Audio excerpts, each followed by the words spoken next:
Essa semana eu estava me preparando para dar continuidade ao Evangelho de João. Nós estamos estudando o Evangelho de João, mas na quinta nós estamos estudando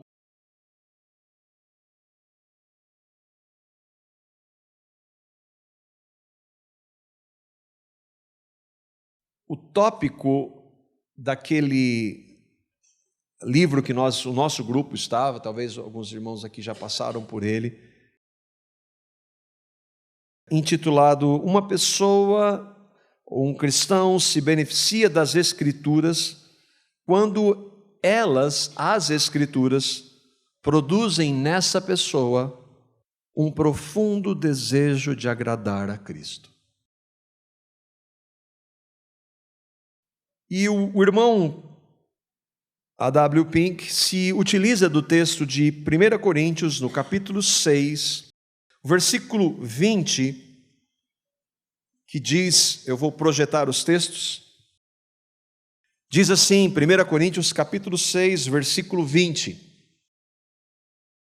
Vocês foram comprados por alto preço, portanto, glorifiquem a Deus com o corpo de vocês. E aqui, talvez nós tenhamos um dos textos mais claros da vida cristã prática, ainda que muito resumido, uma verdade muito prática do que é crer em Cristo. E por isso que nós vamos tratar disso. O foco é nós podermos ver o que Paulo quer dizer, ou melhor, o Espírito Santo, por meio de Paulo, quer dizer com como nós devemos glorificar a Deus com o nosso corpo. Ele disse: vocês foram comprados por alto preço. E todos aqueles que receberam a Cristo sabem que alto preço é esse, que alto preço foi esse. E então glorifiquem, portanto, vocês que foram comprados, glorifiquem a Deus, honrem a Deus, vivam para Deus em seus corpos. A imagem tenta retratar um pouco isso. Nós, os cristãos, sabem que nós não somos somente físico, nós não somos só matéria. Há uma parte não material em nós que nos governa. Nós cremos que nós, à luz das Escrituras, somos corpo, que é aquilo que vemos, alma e espírito. E ainda que nós não consigamos distinguir ou fazer a divisão entre alma e espírito, a própria palavra diz isso, nós cremos que esta é o que nós somos, seres chamados em teologia de tricotômicos, 3 partes. Mas o nosso corpo é o meio pelo qual nós nos relacionamos nesse mundo. Por ele nós expressamos quem nós somos. Ninguém consegue expressar-nos pelo seu corpo algo que não é. Consegue durante um tempo maquiar, disfarçar, especialmente na religião, mas lá no fundo, se não houver algo no interior genuíno, não vai conseguir produzir algo bom com o exterior, com o seu corpo. Por meio dos nossos corpos, nós expressamos o que há no interior. A nossa mente, e aí tem uma imagem ali no C, a mente, ou o cérebro representando ou retratando a mente. Os nossos ouvidos, olhos, boca, braços, pernas, os nossos membros, para onde nós vamos, onde nós escolhemos ir, como nós escolhemos usá-los. Nós devemos, Paulo diz, glorificar a Deus com os nossos corpos. E pecado, seja ele qual for, não glorifica a Deus. E esta é uma área onde há muito erro, e durante a história da igreja houve muitos erros em extremos. E há dois extremos quando nós falamos disso. Vocês sabem o que é? Legalismo e libertinagem. Nós, volta e meia, estamos falando sobre isso, mas eu gostaria de que nós entendêssemos e explicar um pouco o que é legalismo e o que é a libertinagem. E eu gostaria de ter o apoio de nosso irmão em Cristo, ainda que nós não conheçamos, J.I. Packer, ou J.I. Packer, um homem de Deus que já está bem velhinho, muito perto de ir para a glória. O que é legalismo? Quando a gente fala de legalismo, e é uma palavra usual, habitual na igreja, o que isso significa? Ele tem uma definição que talvez nos ajude. Legalismo é a busca da retidão ou da justiça mediante a religiosidade e obras da lei. Obras da lei, tentar obedecer às coisas que a palavra de Deus ordena, encarando-as como parte do fundamento de nossa aceitação diante de Deus, juntamente com os méritos de Cristo. O maior exemplo disso era, no início da igreja, os judaizantes falaram assim, nós precisamos crer em Jesus, mas tem que guardar o sábado, tem que guardar os dias de festa, tem que circuncidar. Então, é Jesus mais alguma coisa, e isso chama-se legalismo. Não é Jesus mais alguma coisa, é só Jesus. E Jesus mais alguma coisa é anular a graça. Outra característica muito comum do legalista, e aí é peculiar do legalista, é acrescentar a lei. Não basta a lei, eu preciso colocar alguma coisa. Os judeus, por exemplo, eles estabeleciam que tinha que guardar o sábado e não poderia fazer nada no sábado. Eles estabeleciam, inclusive, quantos metros você poderia andar no dia do sábado. Mas onde está isso na Bíblia? Não está. Isso é acrescentar a lei.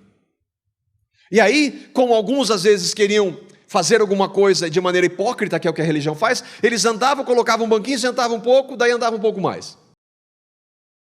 Porque eles estabeleceram, nos seus comentários do Velho Testamento, várias regras, muitas regras. O legalista faz isso. Ele pega um texto bíblico e acrescenta.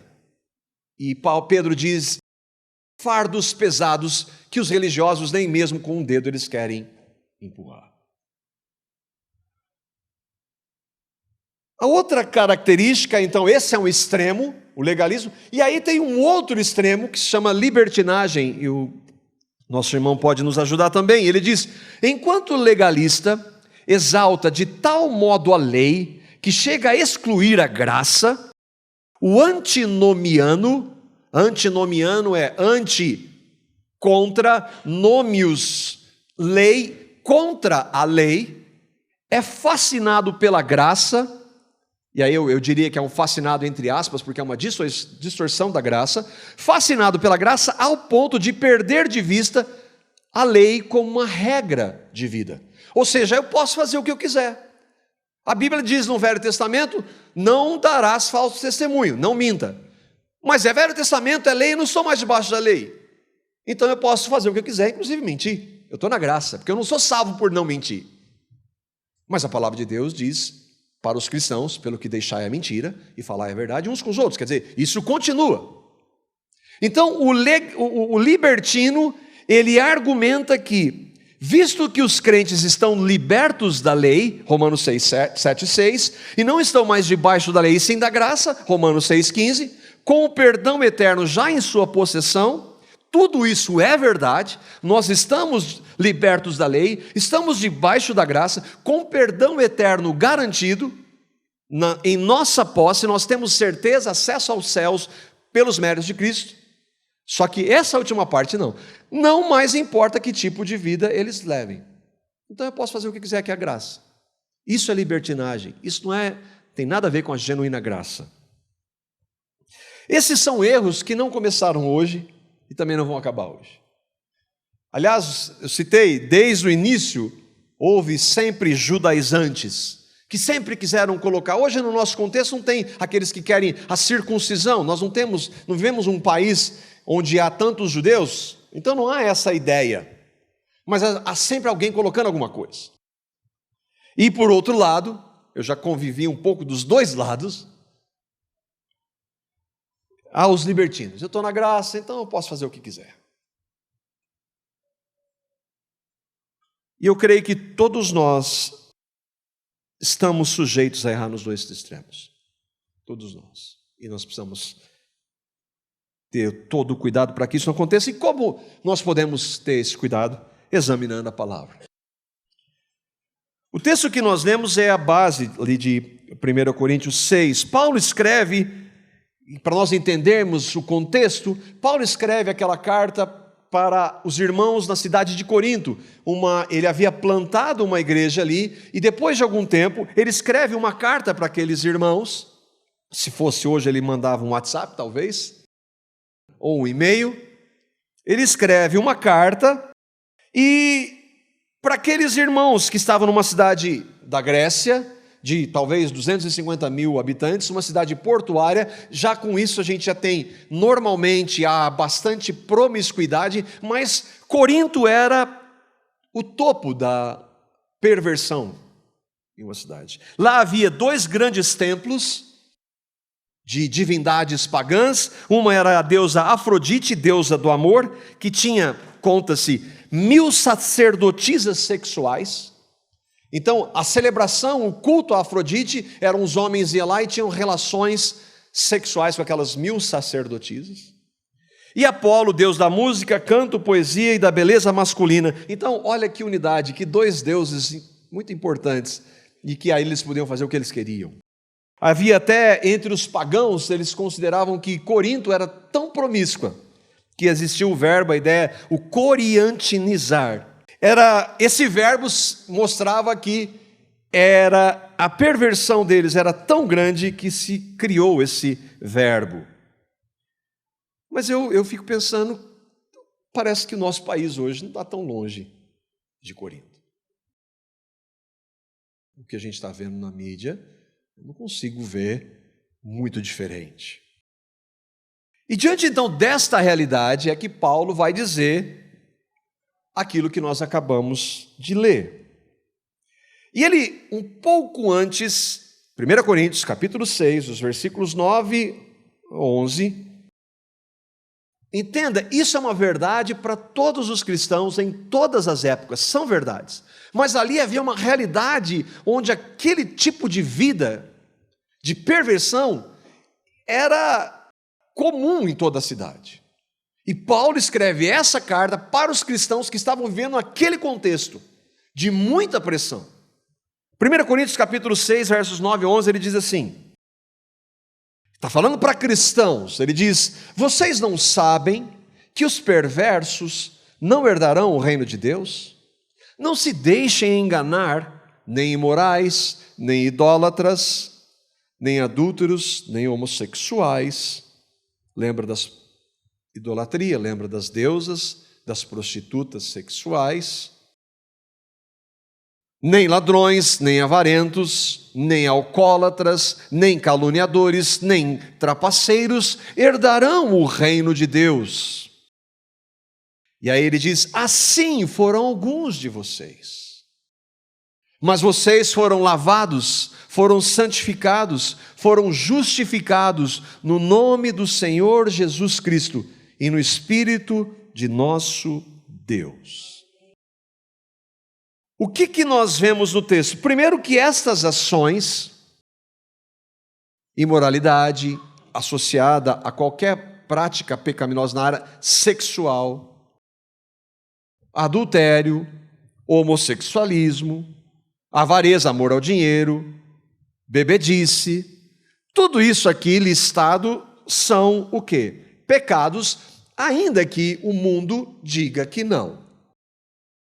Hoje, o mundo quer rever alguns, nós vamos rever, nós somos uma outra sociedade, um outro período, já se passaram 2000 anos, tem muita coisa mudar. Mas como a palavra de Deus não muda, estas práticas são pecados. Aqueles que vivem essas práticas sem arrependimento e sem a fé em Cristo, Paulo diz, estes não herdarão o reino de Deus. Quem vive nessas práticas, confrontado com a verdade da Escritura, que é pecado, são pecados, e dizem, eu vou fazer mesmo assim, eu vou continuar, porque isso é algo que não tem nada a ver, essas pessoas não herdarão o reino de Deus. Qual a característica? Os pecados são naturalmente cometidos com o corpo. Mas Paulo fala algo mais, e aqui é a maravilha. Assim foram alguns de vocês. Não são mais. Eu era um desses. Eu me identifico com muitos desses pecados. Eu era um desses. E Paulo está dizendo, vocês não são mais assim, mesmo morando em uma cidade tão promíscua. Vocês estão nessa realidade horrível, mas vocês não são mais assim.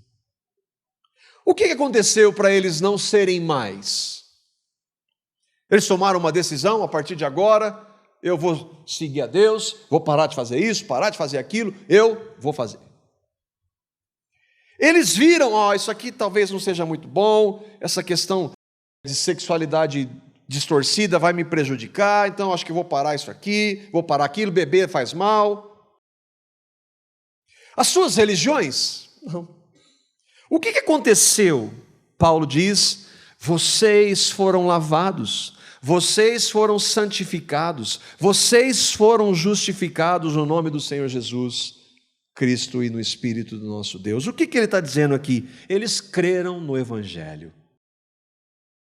E aqui nós vemos que o Evangelho é para qualquer pessoa, inclusive eu e vocês.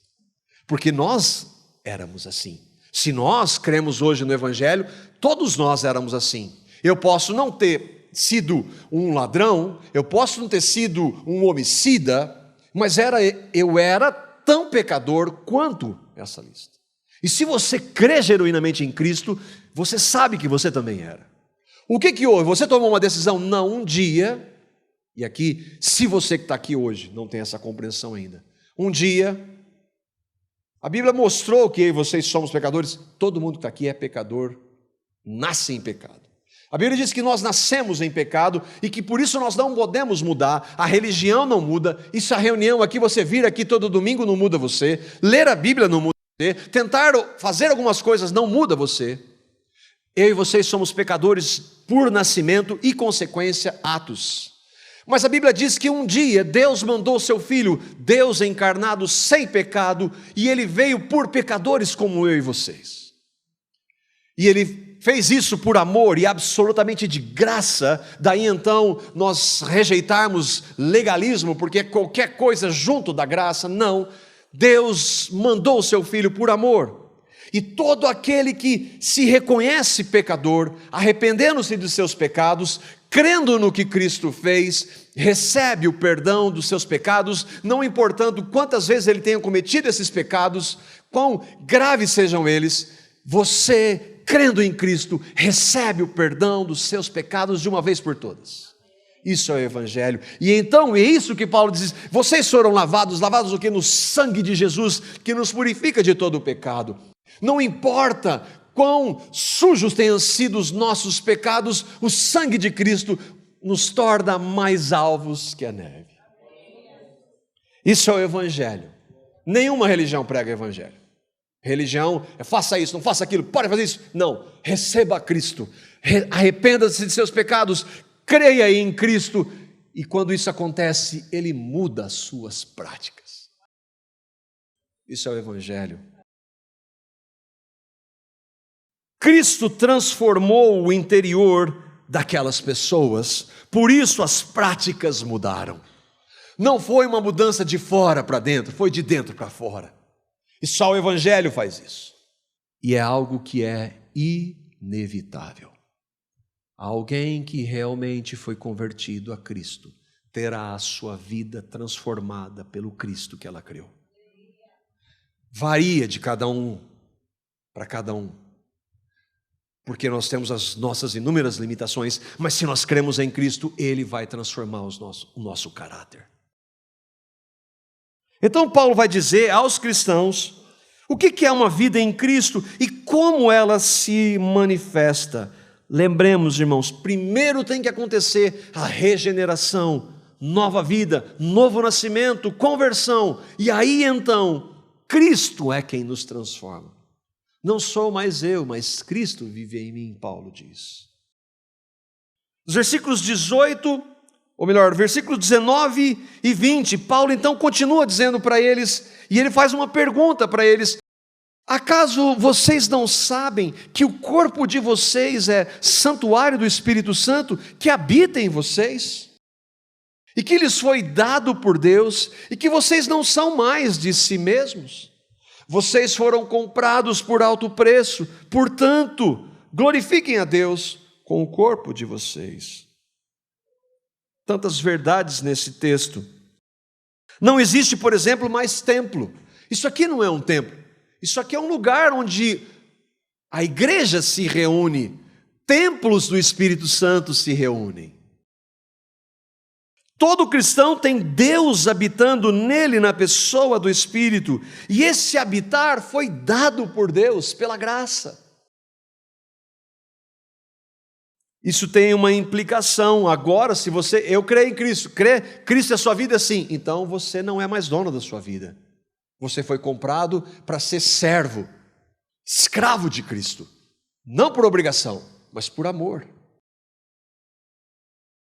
Qual o preço? O sangue, o sacrifício de Cristo. Comprados do quê, Paulo? Desta vida que vocês viviam. Então ele vai dizer: portanto, irmãos, você crê em Cristo?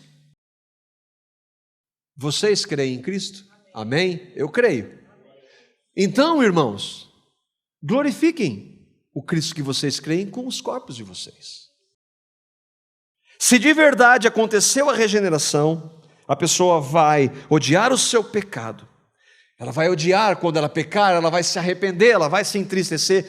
Arrependimento e luta contra o pecado é uma das características de uma genuína fé em Cristo. Aquele que vive na prática do pecado, comete pecado e não se importa com com o pecado. Agora, aquele que realmente creu em Cristo, o Espírito Santo vem e fala: Marco, você errou. E ao tempo que o Espírito vem: Senhor, tem misericórdia, me perdoa. E Ele vai me lembrar: você já foi perdoado em Cristo na cruz. Aquele que creu deseja uma vida santa. Por quê? Porque alguém está dizendo? Não, porque o Espírito Santo habita nela. O Espírito Santo nos dirige, nos incomoda, mediante a sua palavra. E com isso ela vai desejar amar o Senhor. Como que essa pessoa que creu, vai amar? E eu creio, irmãos, esses têm sido uns textos que nós conversamos, talvez um dos que tem mais mexido comigo. Primeiro que é João 15,5, quando Jesus fala: sem mim você não pode fazer nada. E outra: se você me ama, me obedeça. Nós queremos obedecer ao Senhor, não por medo dos outros, não para mostrar melhor que os outros, não com medo da religião, mas por amor. É isso que o Senhor Jesus diz, João 14, versículos 15 e o versículo 23. Ele diz assim, é Jesus que está dizendo aqui para os seus discípulos, aqueles que já haviam crido nele. Ele diz: se me amais, ou se vocês me amam, guardai os meus mandamentos. Versículo 23, Jesus respondeu e disse: se alguém me ama, guardará a minha palavra, e o meu Pai o amará, e viremos para ele, e faremos nele morada. Isso é maravilhoso, irmãos. O Espírito Santo habita em nós, e o que Ele fez por nós nos leva a querer amá-lo. Nós só o amamos porque Ele nos amou primeiro, mas agora, como Ele nos amou? Ele veio até nós, morreu a nossa morte, veio por amor, se entregou. Ele não ficou lá no céu dizendo: eu amo vocês. Não, eu vou até vocês e mostro o meu amor, revelo o meu amor a vocês. Como deve ser o nosso amor por Ele? Senhor, eu te amo, mas eu vivo no pecado? É impossível. Se alguém me ama, vai me obedecer. Quais mandamentos? O da religião? Não, os da minha palavra. Essa deve ser a motivação para glorificarmos a Deus em nossos corpos, o amor ao Senhor. Por amor a Ele. Senhor, eu quero te obedecer.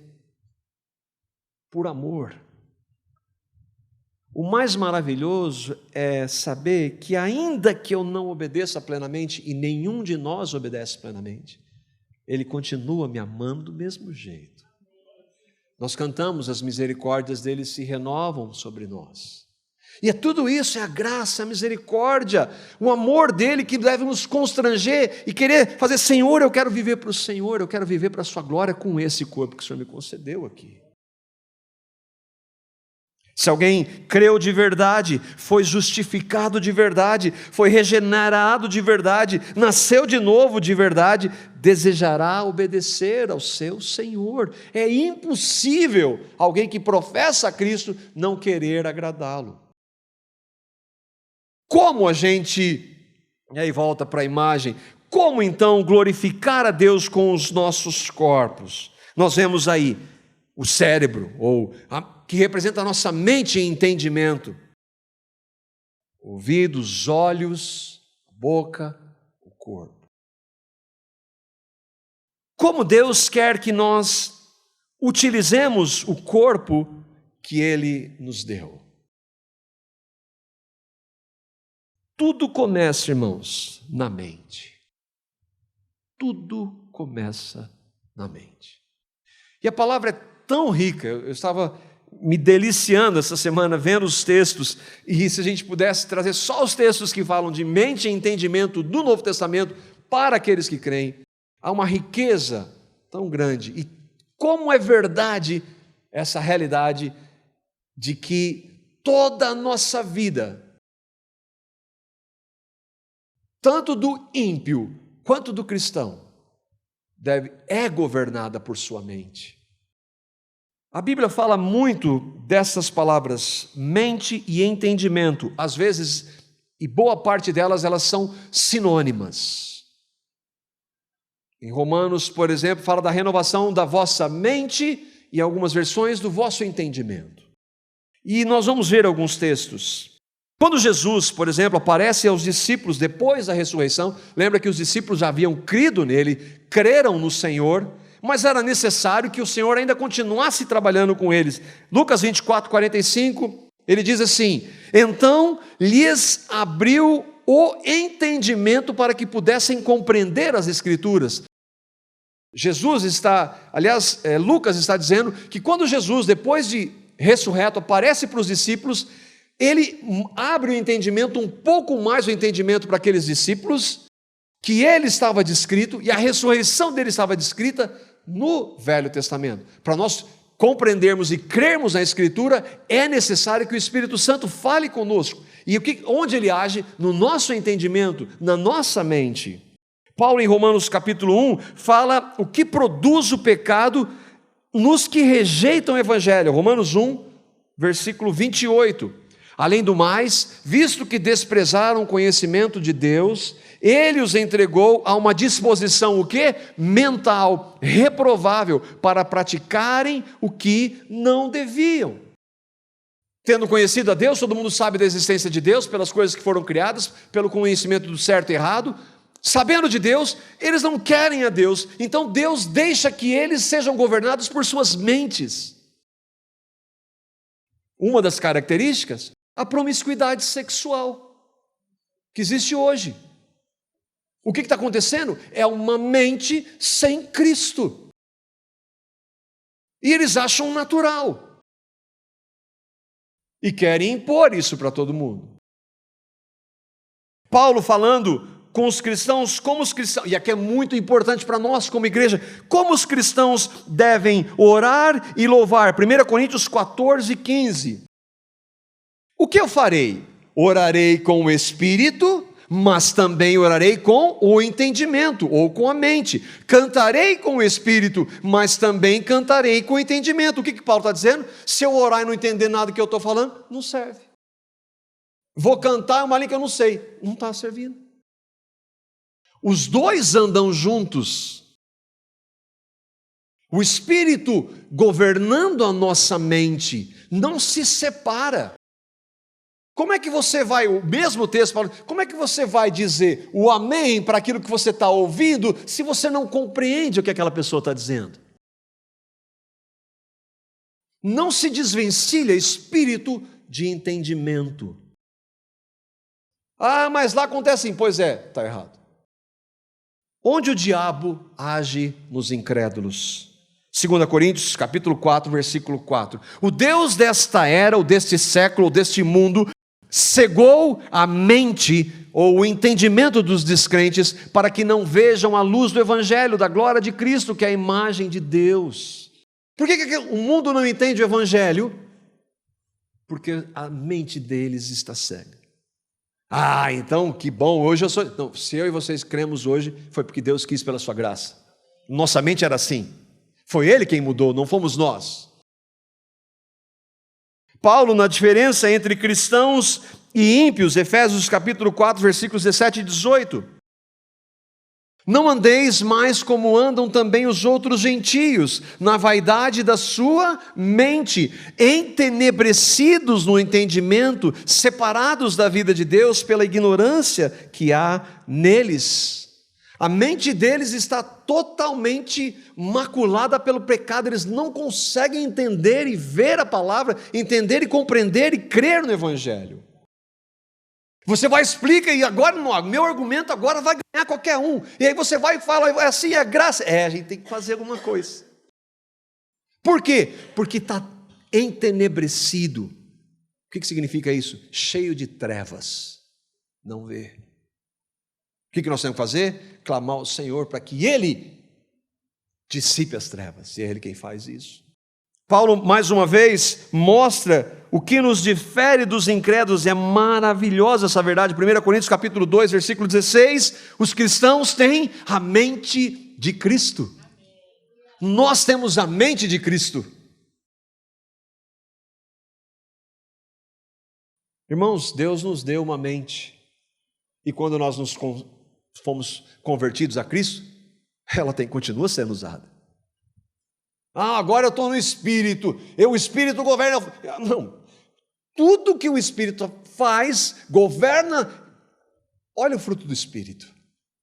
Quer saber se você está cheio de Espírito? Olha o fruto do Espírito. Não se baseie em emocionalismo, que muitas vezes chega a ser irracional. Nós não agimos por instinto, tudo passa pela mente e pelo entendimento. É por meio da mente que entendemos o que nós vemos, o que nós ouvimos e falamos. É por meio da mente que nós fazemos as nossas escolhas. Hoje, pela graça de Deus, debaixo da soberania de Deus, nós escolhemos estar aqui. Quem nos trouxe e nos governou? A nossa mente, que governou o nosso corpo para que nós estivéssemos aqui. E qualquer outro ato é condicionado e governado pela nossa mente. Acontece que quem governa a nossa mente? Essa que é a grande questão. Nós temos a mente de Cristo? É possível um cristão influenciado pela mente do mundo? Infelizmente, sim. Porque Paulo está dizendo, não andem mais como os gentios do mundo. Se ele está dizendo não ande mais, é porque, tristemente, é possível. É possível, e tristemente isso acontece conosco. O Espírito Santo deve governar nossa mente, que é um campo de batalha. Como ele deve governar? Romanos capítulo 12, versículo 2, Paulo diz, como deve ser governada a nossa mente mediante o Espírito. Não sede conformados com este mundo, mas sede transformados pela renovação do vosso entendimento, pela renovação da vossa mente. Para quê? Porque só assim nós vamos experimentar qual seja a boa, agradável e perfeita vontade de Deus. Como é que nós renovamos a nossa mente? Ter uma mente renovada pelo Espírito Santo com as coisas do mundo? Não precisa ser nenhum grande pensador para dizer que isso é impossível. Nós precisamos ser governados pela mente de Cristo, e a mente de Cristo, a palavra dele diz: habite ricamente em vós a palavra de Cristo. Com a mente do mundo, influenciados pela mente do mundo, nós vamos pecar. É preciso renovar, e só assim nós vamos experimentar a boa e agradável, perfeita vontade do Senhor. Como que nós renovamos a mente? Filipenses capítulo 4, versículo 8, um texto rico de verdades. Olha o que ele diz: finalmente, irmãos, tudo que é verdadeiro, tudo que é venerável, de honra, tudo que é justo, tudo que é puro, tudo que é amável, tudo que é de boa fama, se há alguma virtude, se há algum louvor, seja isso que ocupe o quê? Os vossos pensamentos, a vossa mente. E eu e vocês sabemos de muitas coisas que nós colocamos os nossos pensamentos na nossa mente e que não passam desse crivo.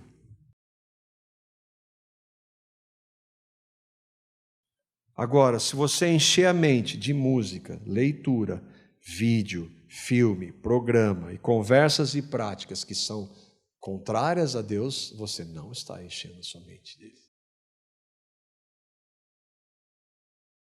Paulo diz que para glorificarmos a Deus com o corpo, começa pela mente e vai desembocar onde? Nos outros órgãos. E com o falar, ou com a boca? Efésios capítulo 4, versículo 29. Não precisa fazer uma exegese desse texto. Sabe o que é exegese? Destrinchar o texto. Não precisa, qualquer pessoa entende o que está escrito aqui. Não saia da vossa boca nenhuma palavra torpe. Torpe é sujo, imundo. Mas só a que for boa para promover edificação, para que dê graça aos que a ouvem. Não saia nenhuma palavra que desonre ao Senhor, nenhuma. Efésios 5, versos 3 a 7. Mais claro que isso. Entre vocês quem? Da vossa boca quem? De cristãos. Porque o que o mundo faz é exatamente o contrário. Ele está falando para cristãos. Ele está falando assim: honrar o Senhor com o nosso corpo. Entre vocês não deve haver nem sequer menção de imoralidade sexual, nem de qualquer espécie de impureza, nem de cobiça, pois essas coisas não são próprias para os santos. Quem são os santos? Todos aqueles que receberam a Cristo. Não haja obscenidade, nem conversas tolas, nem gracejos imorais, que são inconvenientes, mas ao invés disso, ações de graças. Porque vocês sabem, vocês podem estar certos disso, nenhum imoral, nenhum impuro, nem ganancioso, que é idólatra, tem herança no reino de Cristo e de Deus. Lembra, nós já lemos isso em 1 Coríntios, falando para os irmãos de Corinto, está falando agora para os irmãos de Éfeso, está falando para os irmãos de Londrina. Ninguém os engane com palavras tolas. Não, mas isso é legalismo. Palavra torpe não é palavrão, é sim. Ou gracejos, ou imoralidade sexual, nem sequer mencionar, gracejos obscenos. O que é isso? Senão palavras que são contrárias, especialmente relacionadas à questão sexual, que é o que ele está dizendo aqui. Palavrão é o quê? Ninguém os engane com palavras tolas, pois é por causa destas coisas, muito sério isso, que vem a ira de Deus sobre os que vivem na desobediência. Portanto, não participem com eles dessas coisas. Os meus amigos, eles são todos assim. Então troca de amigo. Ou manifesta, você é sal e luz, manifesta lá no meio deles. Vai haver momentos que não dá. Que tipo de conversa você produz? E as piadas? O que você canta?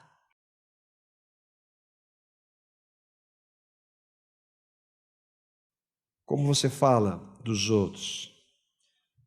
Não precisamos dizer que juntamente com o que nós falamos, cantamos e conversamos está o quê? Ouvir. Para eu cantar lixo, eu tenho que ouvir lixo. Falar lixo, eu tenho que ouvir os outros falando lixo.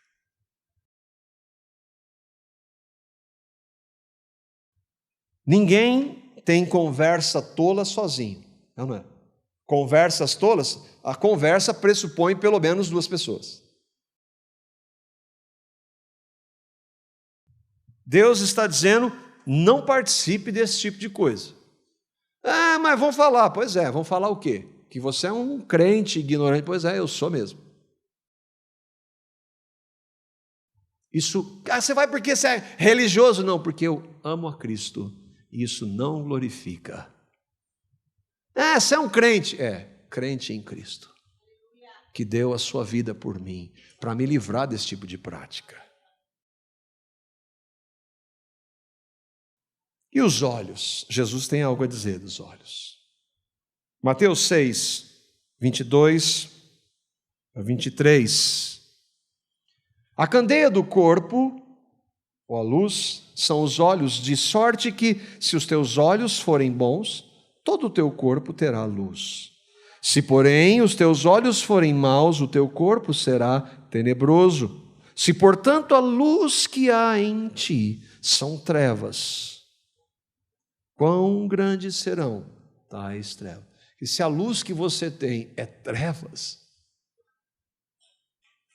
e aí o irmão D.A. Carson, comentando sobre isso, diz: o olho deixa entrar a luz, e assim o corpo é todo iluminado, mas os olhos maus não deixam entrar a luz, onde você e eu estamos colocando os nossos olhos. Para alguns isso é legalismo.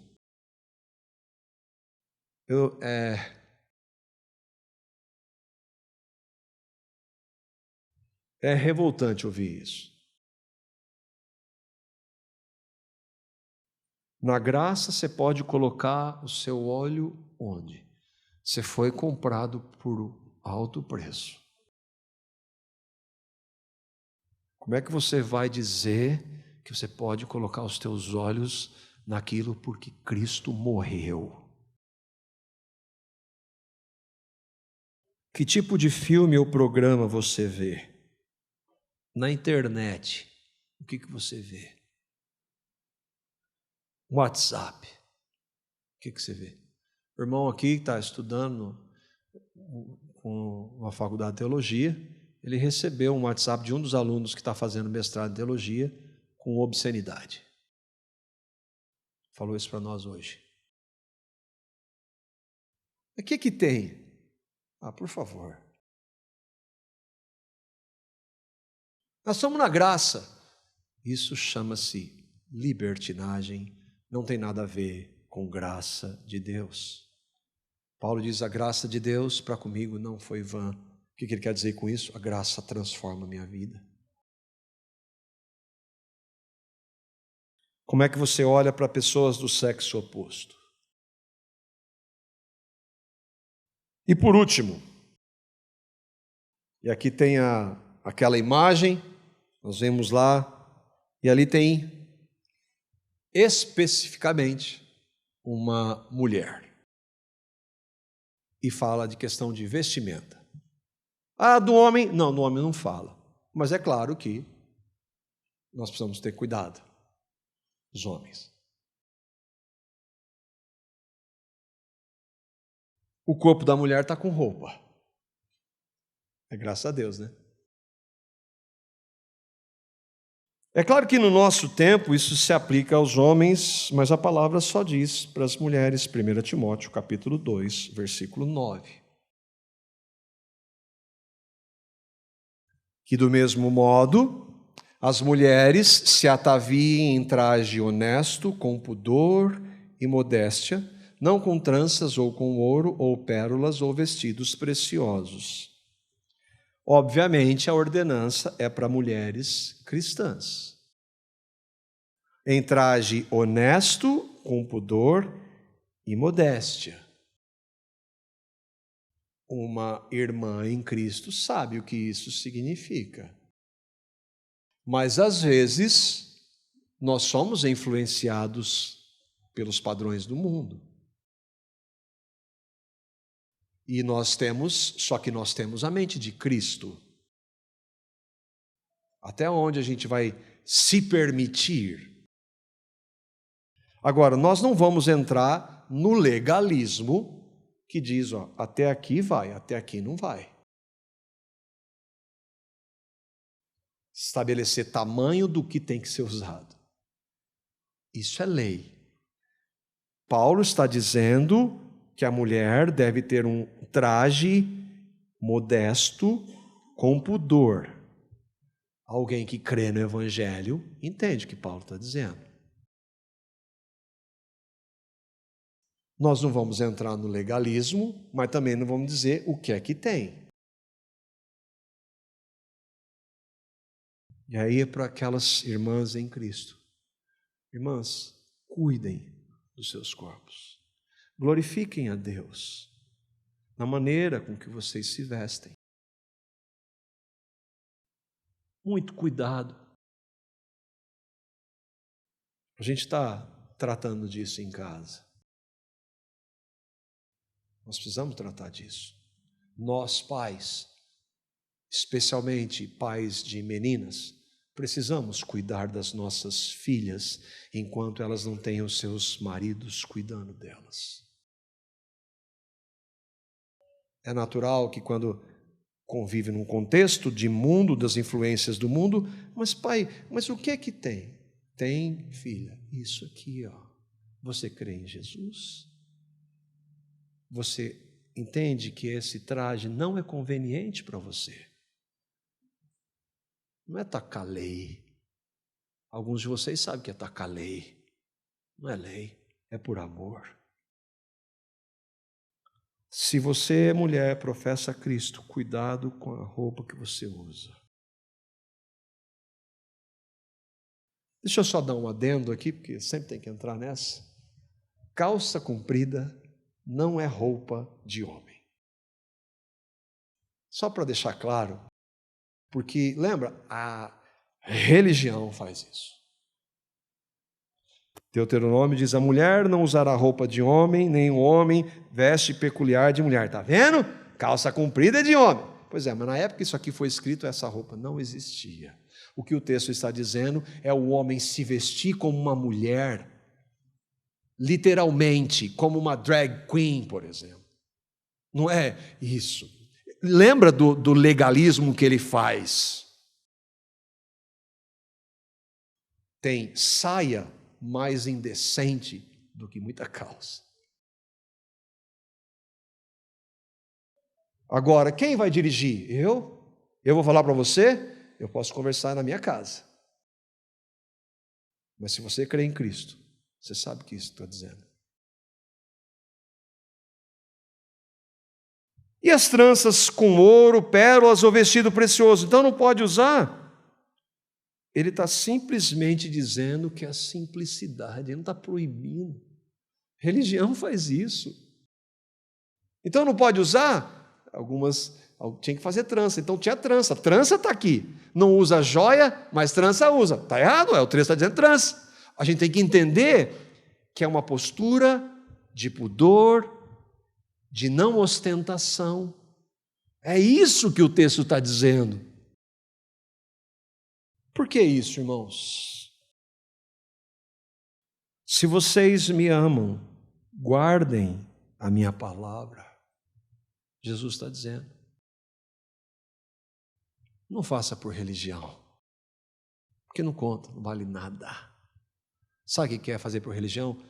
Trapo sujo de imundícia. Mas se nós cremos em Cristo, nós devemos glorificá-lo com os nossos corpos. O que a gente pode aplicar, irmão? Primeiro, é que todos nós temos áreas para ser tratadas aqui, irmãos. E nós temos que ir diante do Senhor. Senhor, tem misericórdia na minha vida. Eu tenho errado aqui, me perdoa. há perdão sempre, misericórdia se renovando, 70 vezes 7. O único pecado imperdoável é a rejeição obstinada a Cristo até a morte. O resto tem perdão. Onde abundou o pecado, superabundou a graça. Então eu e vocês, Senhor, eu tenho errado, tem misericórdia. Às vezes no meu falar, no que eu estou vendo, ouvindo, tem misericórdia, me perdoa. E tem perdão. E para a vitória? Clame a Ele por vitória. Não, Senhor, me perdoa agora, Senhor, agora eu vou. Agora eu vou fazer. Não, você não vai. Senhor, tem misericórdia. Junto da tua misericórdia, capacita-me com teu Santo Espírito para eu viver para a sua glória com o meu corpo. Como é que isso vai acontecer se nós andarmos com Ele, com a mente das coisas dEle, cheio da palavra dEle, falando com Ele, com a igreja dEle? Esses são os meios que Ele nos fortalece para manifestarmos e glorificarmos e o honrarmos com os nossos corpos. Todos nós, irmãos, temos áreas aqui que nós precisamos chegar diante do Senhor. Tem misericórdia, Senhor, me perdoa. Você pode receber, ter certeza do perdão. E além do perdão, clamarmos, Senhor, me capacita a te obedecer, a te honrar e a te glorificar com este corpo aqui.